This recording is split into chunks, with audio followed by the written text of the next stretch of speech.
Is digestive system of Uromastix. हम लोग reptiles में अब डाइजेस्टिव सिस्टम यहाँ पर देख रहे हैं। इससे पहले हमने डाइजेस्टिव सिस्टम फ्रॉग में कंप्लीट कर लिया एंड स्कोलोडॉन यानी कि फिशेस और एम्फीबियंस में हम कंप्लीट कर चुके हैं। अब हम लोग स्टार्ट कर रहे हैं रेप्टाइल्स के अंदर यूरोमेस्टिक्स की एग्जांपल के साथ। तो अगेन सेम चीज यहाँ पर आएगी कि जो डाइजेस्टिव सिस्टम होता है उसमें एलिमेंट्री कैनाल होती है और उसके साथ एसोसिएटेड कौन होते हैं, डाइजेस्टिव ग्लैंड्स होते हैं। ये हम पहले से जानते हैं। तो ये पॉइंट यहाँ पर मेंशन्ड है, आपको दिखाई दे रहा होगा कि जो डाइजेस्टिव सिस्टम होता है उसकी एलिमेंट्री कैनाल और डाइजेस्टिव ग्लैंड से वो बनता है। यूरोमेस्टिक्स एक तरह के जो फीचर्स इसमें देखने को मिलते हैं वो लिजर्ड्स के होते हैं। अब बात करते हैं एलिमेंट्री कैनाल की। सबसे पहली चीज यही होती है, एलिमेंट्री कैनाल जो होती है यूरोमेस्टिक्स की वो कंप्लीट एलिमेंट्री कैनाल होती है। बहुत इंपॉर्टेंट है, यहाँ मैंने नोट कर रखा है। इसके एलिमेंट्री कैनाल में mouth, buccal cavity, pharynx, oesophagus, stomach, duodenum, ileum, small intestine. अब अच्छा यहाँ पे ये क्या है, या तो आप स्मॉल इंटेस्टाइन कह दो या फिर आप ड्यूडेनम और इलियम कह दो, दोनों चीज कह सकते हो। स्मॉल इंटेस्टाइन की ये दो पार्ट्स इसके पास होते हैं, इसके पास जेजुनम वाला पोर्शन नहीं होता। फिर इधर अगर हम बात करते हैं लार्ज इंटेस्टाइन में, तो लार्ज इंटेस्टाइन को भी अगेन इन्होंने इसी तरह से समझाया, या तो आप कोलन रेक्टम कहते हो या फिर आप नॉर्मली लार्ज इंटेस्टाइन कह सकते हो। और फाइनली जहां पर एलिमेंट्री कैनाल एंड करती है वो क्लोएका या फिर क्लोएकल अपर्चर होता है। अब डिटेल में जाते हैं माउथ के अंदर। अब यहाँ पर हम माउथ और बकल कैविटी की बात करते हैं, तो जो माउथ होता है यहाँ पर वाइट स्लिट बॉर्डर रहता है by the jaws and surrounded by upper and lower fleshy lips. इसके पास अपर और लोअर फ्लैशी लिप्स होते हैं, दोनों ही लिप्स इसके कवर्ड होते हैं हॉर्नी स्केल्स के साथ। इसका जो अपर लिप होता है वो शार्प एज का होता है जो कि कवर करता है rounded edge of lower lip को। इसका जो माउथ होता है वो बकल कैविटी के अंदर ओपन करता है जो कि थोड़ा नैरो होता है एंटीरियर एंड की तरफ से, और पोस्टीरियर एंड पे आप देखोगे तो थोड़ा सा ब्रॉडर होता है, थोड़ा सा फैला हुआ होता है। और म्यूकस मेम्ब्रेन से ये लाइन रहता है। इसके पास टीथ, टंग, इंटरनल नोस्ट्रिल्स, ये सारी चीजें इसके माउथ में और बकल कैविटी में आ जाती है। ये सारे पॉइंट्स यहाँ पर आपको याद रखने हैं। तो अब यहाँ पर जो टेक्स्ट लिखा हुआ है वो भी यही कह रहा है यहाँ पर कि माउथ इसका वाइड गैप के अंदर इन्होंने ई लगा दिया, गैप लिख लेना आप। और upper lower immovable muscular lips होते हैं या फिर फ्लैशी लिप्स भी आप कह सकते हो। दोनों लिप्स हॉर्नी स्केल्स के साथ कवर्ड रहते हैं। फॉर एग्जाम्पल ये इसके लिप्स है, ये लिप्स है इसके, तो उस पर हॉर्नी स्केल्स लगे होंगे। समझ में आ रही होगी आपको बात। Next is sharp edge of upper lip covers the rounded edge of lower lip. Mouth open करता है बकल कैविटी में। बकल कैविटी के बारे में देखें तो फ्रंट ब्रॉड होता है, नैरो जो होता है, फ्रंट वाला जो हिस्सा होता है वो थोड़ा नैरो होता है और पोस्टीरियर साइड वाला पोर्शन थोड़ा सा ब्रॉड होता है। ठीक है, म्यूकस मेम्ब्रेन से लाइंड होते हैं। इसमें टंग, इंटरनल नेयर्स, टीथ, ओवरजॉज सब चीजें पाई जाती है। Next is tongue. मेरे हिसाब से लेकिन टंग से पहले हमें टीथ देखने थे, पर फिर भी हम लोग टंग देख लेंगे। अगर हमारा टेक्स्ट ये पहले कह रहा है तो हम लोग टंग के थ्रू ही चलेंगे। चलिए फिर भी टंग पर इसको एडजस्ट कर लेते हैं। सो ये है टंग इधर और इंटरनल नेयर्स और टीथ। टंग और इंटरनल नेयर्स करीब करीब एक साथ ही आप इंक्लूड कर सकते हो। सो टंग की कहानी समझते हैं। जो फ्लोर होता है बकल कैविटी का वो बहुत वेल डेवलप्ड होता है। फ्लैशी रफ ट्राइंगुलर टंग इसके अंदर पाई जाती है। मैं लिख देती हूँ यहाँ पर, फ्लैशी रफ और ट्रायंगुलर टंग इसके पास पाई जाती है। ये आपको यहाँ पर याद रखना है। फ्लैशी रफ ट्रायंगुलर टंग होती है, present all along it's mid ventral line. इसका जो एंटीरियर हिस्सा होता है वो नैरो होता है, नैरो एंड जो नैरो रहता है, और वो मतलब जो जैसे मान लीजिए आगे का हिस्सा, फॉर एग्जांपल इस जगह से टंग अटैच्ड और ये आगे का हिस्सा है, ये आगे वाला हिस्सा है। टंग मतलब आप इस तरफ से नहीं बना सकते इसको, मैं इसका डायग्राम प्रॉपर बनाऊं अगर तो, ठीक है। तो for example this is tongue, इस टाइप से स्ट्रक्चर होता है टंग का। रेड कलर करना पड़ेगा टंग को ताकि आपको समझ में आए, पर फिर भी हम समझ सकते हैं। तो ये जो एंटीरियर वाला हिस्सा होगा इसका, ये वाला हिस्सा एंटीरियर पोर्शन, इसका एंटीरियर पोर्शन कैसा होता है, इसको अगर समझोगे आप तो ये नैरो एंड जो रहता है इसका, ये थोड़ा सा नैरो होता है। इसको हम यहाँ से थोड़ा नैरो कर सकते हैं, नैरो एंड। ये होता है नैरो, फ्री होता है, फ्री, और बायफिट होता है, बायफिट, ये याद रखना। और प्रोट्रूसिबल भी होता है, अगेन इंपॉर्टेंट, प्रोट्रूसिबल, ठीक है। ये सारी चीजें होती है। और इसका जो ब्रॉड वाला पोर्शन होता है पीछे वाला, ये पोस्टीरियर पोर्शन है, ये थोड़ा कैसा होता है, ब्रॉड पोर्शन होता है। ये होता है फिक्स्ड, अटैच्ड रहेगा, वाइडली बाइफर्केटेड होता है, वाइडली बाइफर्केटेड होता है। और टंग के अंदर एक मिड डॉर्सल ग्रूव होती है, यहाँ पर कहीं पे एक मिड डॉर्सल ग्रूव होती है, यहाँ पर कहीं पर मिड डॉर्सल ग्रूव, और वो कवर्ड रहती है ग्लैंडुलर पेपिले से, और उस पर टेस्ट बर्ड्स भी होते हैं। यहाँ कहीं पर टेस्ट बर्ड्स भी होंगे, टेस्ट बर्ड्स। तो मतलब एक आइडिया देना था आपको मुझे यहाँ पर कि किस तरह से होती है सारी चीजें। अब आपको लिखी हुई टेक्स्ट में मिल जाएगी, समझा मैंने दिया है।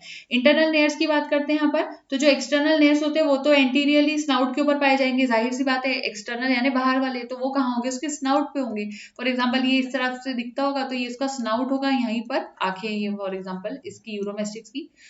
आई थिंक हमने थोड़ा स्माइलिंग फेस बना दिया, यूरोमेस्टिक्स इतने हंसते तो होते भी नहीं है, बट स्टिल समझ तो सकते हैं हम लोग। तो ये एक्सटर्नल नेयर्स इसके बाहर होते हैं, एक्सटर्नल नेयर्स, है ना। तो ये एक्सटर्नल नेयर्स हो गए, और इसके जो इंटरनल नेयर्स होते हैं यहाँ पर वो अंदर की तरफ होंगे, ओपन करते हैं नेसल चैम्बर में। नेसल चैम्बर जो होते हैं वो बकल कैविटी में ओपन करते हैं एक pair of small rounded aperture से, उन्हीं को हम कहीं ना कहीं इंटरनल नेयर्स कह सकते हैं, आप ये समझ लो। और फिर रूफ ऑफ बकल कैविटी होती है एंटीरियर की तरफ, ये सारा इंटरनल नेयर्स का पोर्शन हो जाता है। Next is teeth. टीथ की बात कर लेते हैं। टीथ की बात कर लेते हैं यहाँ पर। टीथ जो होते हैं यहाँ पर प्री प्रेजेंट होते हैं, लेकिन कैसे होते हैं, प्री मैक्सिले और मैक्सिले जो रहते हैं, जो बोन होती है प्री मैक्सिले मैक्सिले बोन आपको पता होगी, तो ये बोन्स के नाम है, ये और ये क्या है, ये बोन्स है। तो इन बोन्स के ऊपर पाए जाते हैं, अपर जॉ पे रहती है, वाइल डेंट्रीज जो रहती है वो यहाँ पर लोअर जॉ पे होती है। तो टीथ कहाँ पर पाए जाएंगे, प्री मैक्सिले और मैक्सिले बोन जो होती है अपर जॉ की, वहां पाए जाते हैं। और डेंट्रीज कहाँ पर पाई जाती है, लोअर जॉ पर। तो teeth are arrange over premaxillae maxillae bones of upper jaw, और जो डेंट्रीज होती है वो कहाँ होती है, वो लोअर जॉ पे होती है। डेंट्रीज की स्पेलिंग में यहाँ पर आप ना ई ले सकते हो, ई यहाँ पर डेंट्रीज। समझ में आ रही बात, ये होगी इतनी कहानी यहाँ पर। और टीथ इनके स्मॉल कोनिकल होते हैं, छोटे भी होंगे, कोनिकल भी होंगे, और एक्रोडोंट होते हैं। सबसे इंपॉर्टेंट पॉइंट है, इनके जो टीथ होते हैं वो कैसे होते हैं, एक्रोडोंट होते हैं। और प्रेजेंट होते हैं बॉर्डर ऑफ जॉ बोन्स के ऊपर, जो भी बॉर्डर होती है ना जॉ बोन्स की, वहां पर पाए जाते हैं। रूफ जो होती है बकल कैविटी और पैलेट की इज डेंटुलस, यहाँ पर लिखा हुआ नहीं, मैं लिख देती हूँ, डेंट्यूलस। ठीक है, तो ये क्या है, इसकी जो buccal cavity, roof of buccal cavity या पैलेट होती है वो इसकी एंडोडेंटुलस होती है। यानी एंडोडेंटुलस का क्या मतलब होता है कि अगर आप समझो कि, एक सेकंड यहाँ पर इसको मुझे क्लियर करना पड़ेगा कि इसकी जो पैलेट होती है इसके पास कोई टीथ नहीं होते, इसलिए इसका वर्ड एंडोडेंटुलस आप यूज कर सकते हो। इसके टीथ जो रहते मतलब थोड़े थोड़े एज के साथ साथ पुराने भी होते जाते हैं। और जो फ्रंट पार्ट होता है टू जॉस का वो तो टूथलेस होता है एडल्ट लिजार्ड। अगर आप देखोगे एडल्ट लिजार्ड को तो उसके आगे के जॉस में से तो टीथ ही चले जाते हैं, जैसे एक नॉर्मली बूढ़ा होने लगता है वो, तो उसके टीथ जाने लगते हैं, आप ऐसे समझ लो। Next is pharynx. अब फेरिंग्स की बात करते हैं। फेरिंग्स में बकल कैविटी जो होती है वो कम्युनिकेट करती है पीछे की तरफ से फेरिंग्स के साथ। एक स्मॉल पैसेज रहता है यहाँ पर, जो कि एक वाइड अपर्चर या फिर गलेट जो रहती है ईसोफेगस के ऊपर, जो ओपनिंग जैसी, वहां से वहां देखने को मिलता है फेरिंग्स। वॉल जो होती है फेरिंग्स की वो म्यूकस मेम्ब्रेन से लाइट होती है, उसमें लॉन्जिट्यूडनल फोर्स होते हैं। फ्लोर जो होता है फेरिंग्स का उसमें मीडियन लॉन्जिट्यूडनल स्लिट होते हैं जिसको हम ग्लॉटिस कहते हैं। और ये जो रहता है ये बीच की तरफ पाया जाता है, एंटीरियर बाइफर्केशन ऑफ टंग की तरफ, और ओपन करता है ट्रेकिया में। दूसरे साइड अगर आप बात करोगे नियर दी जॉ एंगल्स, वहां पर स्मॉल राउंड अपर्चर होता है यूस्टेशियन ट्यूब का। फेरिंग्स के बारे में आप जानते हैं इसलिए मैं ज्यादा कुछ नहीं बता रही हूँ इसमें। ईसोफेगस के ऊपर आ जाते हैं हम लोग अब। ईसोफेगस,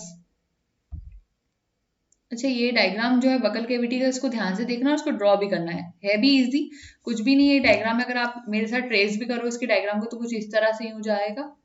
ये डायग्राम बनाना, यहाँ आई जैसा स्ट्रक्चर रहेगा, इसको यूं करके ऐसे कोन जैसा पहाड़ बना देना, एक गोल सा, और आपको याद हो जाएगा। डायग्राम बहुत नॉर्मल सा है, इसलिए छोटे मोटे डायग्राम जो इजी हो वो आप एग्जाम में जरूर बनाया करें, तो उससे आपके लिए इजी हो जाएगी चीजें। Next is oesophagus. Oesophagus, oesophagus का क्या है आपको पता है। यूरोमेस्टिक्स के अंदर oesophagus long narrow muscular tube होती है जो कि कैपेबल होती है expanding during swallowing of food.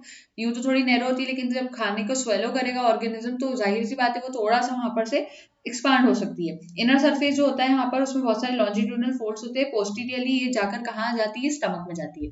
तो ये ईसोफेगस जाती कहाँ पर है, ये स्टमक में एंटर करती है, स्टमक में एंटर करती है। ये ईसोफेगस और ये स्टमक, ठीक है। ये ईसोफेगस का कंसेप्ट हो गया यहाँ पर। स्टमक की बात कर लेते हैं आप, स्टमक सबसे इंपॉर्टेंट है यहाँ पर, तो इसको एडजस्ट करेंगे फिर से, इतना इतना सफिशिएंट रहेगा। तो अब बात करते हैं स्टमक के ऊपर। स्टमक जो रहता है यहाँ पर left side of body cavity में पाया जाएगा। एक तो इसकी पोजीशन याद रखना आप, लेफ्ट साइड कहा मैंने यहाँ पर, left side of body cavity यहाँ पर पाया जाएगा। इसकी लॉन्ग ट्यूबुलर कर्व्ड सेक लाइक स्ट्रक्चर होती है, वाइडर होता है ये ईसोफेगस से। इसका इनर साइड कॉनकेव होता है और उसका आउटर साइड कॉन्वेक्स होता है, ये भी याद रखना। यहाँ पर लिखा हुआ शायद नहीं है तो मैं लिख रही हूँ उसकी इनर साइड इसकी कॉनकेव होती है, कॉनकेव, और आउटर साइड इसकी कॉन्वेक्स होती है। ये सॉरी ऊपर चला गया, मिनट,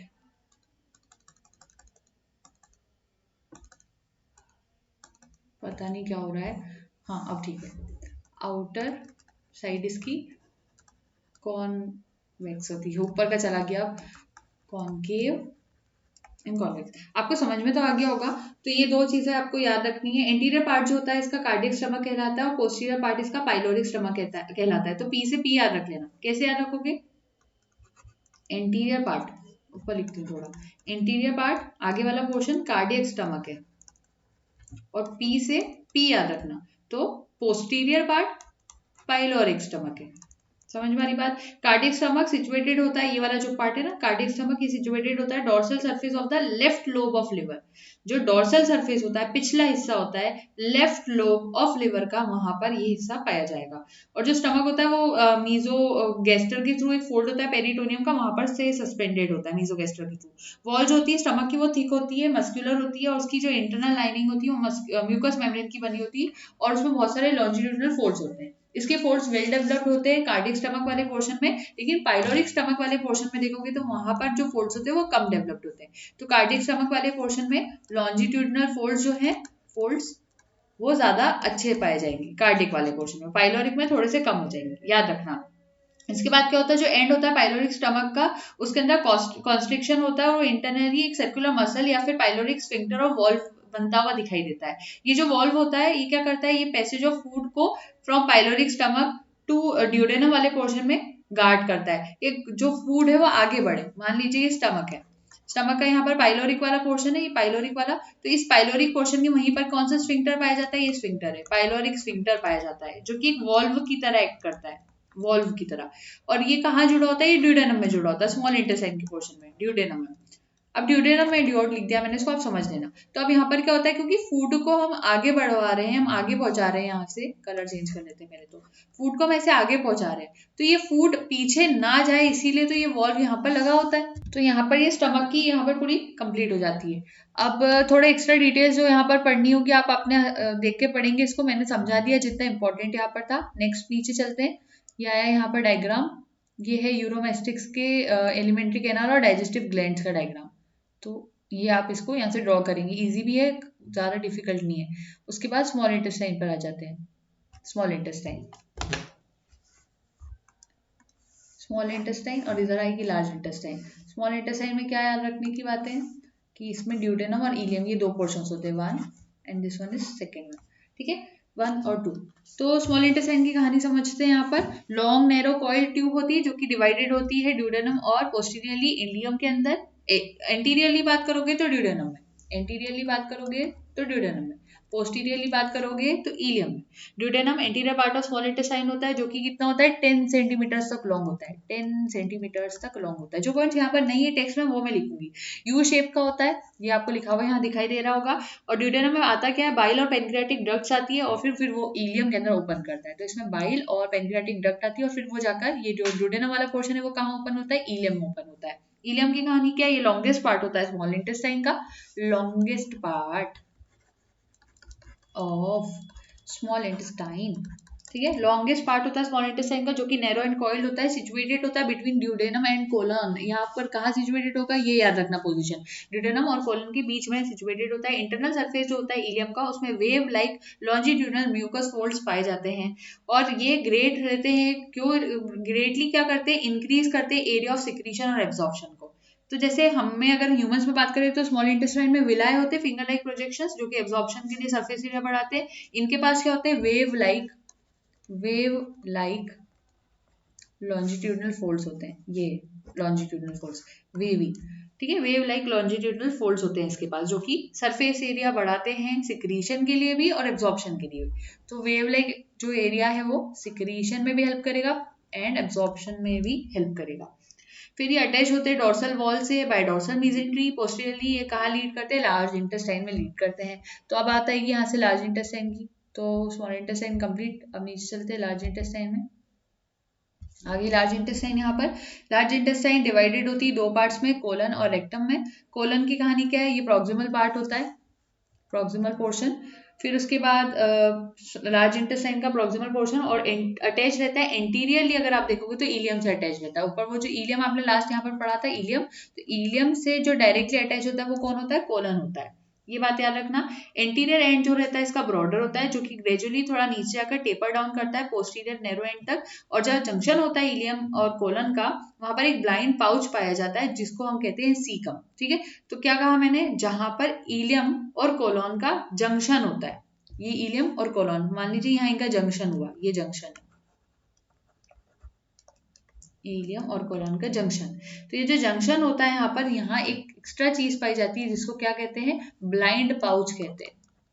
इसको येलो कलर कर देते हैं, ब्लैक से आउटलाइन बनाएंगे, सॉरी ग्रीन। इसको क्या कहते हैं, ब्लाइंड पाउच कहते हैं। ठीक है, ब्लाइंड पाउच पाया जाता है और इस ब्लाइंड पाउच जो रहता है इस present which is called caecum. इसी ब्लाइंड पाउच को क्या कहते हैं, सीकम कहते हैं। जो वॉल्स होती है सीकम की और कोलॉन की वो थिनर होती है than the walls of ileum. ठीक है, सीकम और कोलॉन की अगर आप वॉल्स देखोगे तो थोड़ी पतली थिन वॉल्स होती है और इलियम के कंपैरिजन में, और ऑलमोस्ट सेमी ट्रांसपेरेंट वॉल्स होती है। इंटरनली जंक्शन ऑफ इलियम और सीकम पे एक और वॉल्व होता है, यहाँ जंक्शन जाता है, यहाँ पर एक वॉल्व भी होता है, यहाँ पर एक वॉल्व भी होता है। वो वॉल्व कौन सा वॉल्व होता है, इलियोकोलिक वॉल्व होता है, इलियोकोलिक वॉल्व ये पाया जाता है यहाँ पर। तो ये कोलन की कहानी थी पूरी, इसके टेक्स्ट आप देख सकते हैं, आपके सामने मिल जाएगा इधर आपको। Next is rectum. रेक्टम पे आ जाते हैं, रेक्टम को समझ लेते हैं। यहाँ पर थोड़ा सा एडजस्ट कर ले। अब रेक्टम में क्या होता है, ये डिस्टल नैरो एंड होता है एलिमेंट्री कैनाल का, जो कि थिक वॉल्ड होता है और इसको रेक्टम कहते हैं। इसकी वॉल को याद रखना कैसी होती है, थिक वॉल्ड होती है। थिक वॉल वाला होता है, turns left on the upper side and then turn backwards. Rectum जो होता है ओपन करता है क्लोएकल चैम्बर में, इसके बाद सीधे क्लोएका वाला पोर्शन आता है। जंक्शन जो होता है रेक्टम का और क्लोएका का, वहां पर एक वॉल्व होता है या स्फिंक्टर होता है जिसको क्लोएकल रेक्टल स्फिंक्टर कहते हैं। सो फॉर एग्जाम्पल ये रेक्टम है और नीचे क्लोएका वाला पोर्शन है, एक पोर्शन पे आके ये दोनों जुड़ जाएंगे। इसका जहाँ जंक्शन होगा वहां पर क्या होगा, एक वॉल्व होगा। यही वॉल्व का नाम क्या होता है, इसका नाम होता है cloacal rectal. Cloacal rectal, L लगा देना, हाँ, क्लोएकल रेक्टल। तो ये रेक्टम की हो गई यहाँ पर कंप्लीट। अब आगे बढ़ते हैं क्लोएका वाले पोर्शन तक। क्लोएका को हम यहाँ थोड़ा सा पहले एडजस्ट कर लेंगे। अब क्लोएका में क्या होता है, यूरोमेस्टिक्स का क्लोएका ट्यूबुलर होगा, इंटरनली कंप्लीट स्ट्रक्चर होता है जिसमें 3 चैम्बर्स पाए जाते हैं। 3 चैम्बर्स के नाम बहुत इंपॉर्टेंट है, उनको ध्यान रखना। कॉपरोडियम पहला चैम्बर होता है, कॉपरोडियम। नेक्स्ट इज यूरोडियम, यहाँ पर है। और थर्ड चैम्बर जो होता है इसका कहलाता है प्रोक्टोडियम। तो प्रोक्टोडियम इन्होंने यहाँ लिखा है कि नहीं, हाँ ये लिखा हुआ इधर, प्रोक्टोडियम। तो 3 नाम क्या हो गए, कॉपरोडियम, यूरोडियम एंड प्रोक्टोडियम। ये 3 चैम्बर्स होते हैं। कॉपरोडियम प्रॉक्सिमल पार्ट होता है क्लोएका का, जिसमें सेवरल कॉन्स्ट्रिक्शंस होते हैं और इस पार्ट में रेक्टम ओपन करता है, और ये ओपन करता है posteriorly through a sphincter into urodeum. वो कॉपरोडियम जो है वो यूरोडियम में ओपन करता है। यूरोडियम मिडल पार्ट होता है क्लोएका का, जिसमें यूरिनरी और जेनाइटल डक्ट्स आकर ओपन करती है उसको फिर वो आगे जाकर प्रोक्टोडियम में ओपन होता है। प्रोक्टोडियम डिस्टल पार्ट होता है क्लोएका का, जो कि ओपन करता है outside the transfer aperture called cloacal aperture, यानी कि लास्ट पार्ट जो होता है क्लोएकल अपर्चर की तरफ वो प्रोक्टोडियम ही होता है।